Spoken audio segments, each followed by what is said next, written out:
This is a companion video for the Preparing Your Clay chapter from my book Pottery for Beginners. In this video, I'll show you the slam cut wedging method. The slam cut wedging method is great for driving out air bubbles in the clay. It's also very useful when it comes to mixing two clays together. You might want to do this if you have some clay that's too hard and some that is too soft. Starting with approximately 4 pounds, 1.8 kilos of clay. You can increase this quantity as you gain confidence. Work on your absorbent surface. Pat the clay into a rough cube. Now using a wire cutter, cut the clay in half horizontally, pulling the wire towards you.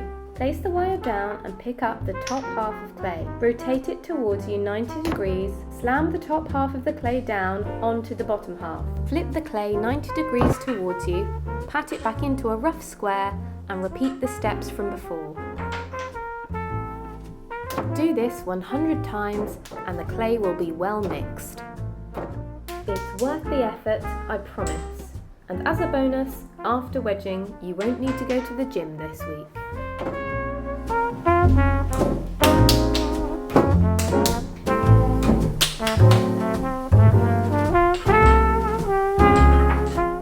This method is also excellent for preparing clay after it's been recycled to ensure the particles are closely packed together.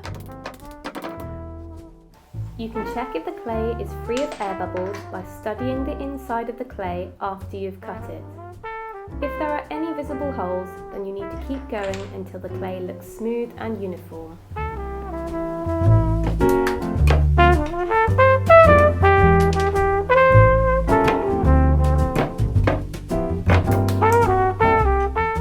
I always follow cut and slam wedging with ram's head or spiral wedging, as I find this finishes off the mixing process really well. It asks the clay particles to line up nice and orderly, waiting further instructions from you. I hope that was helpful. Thanks for watching and thank you for buying my book.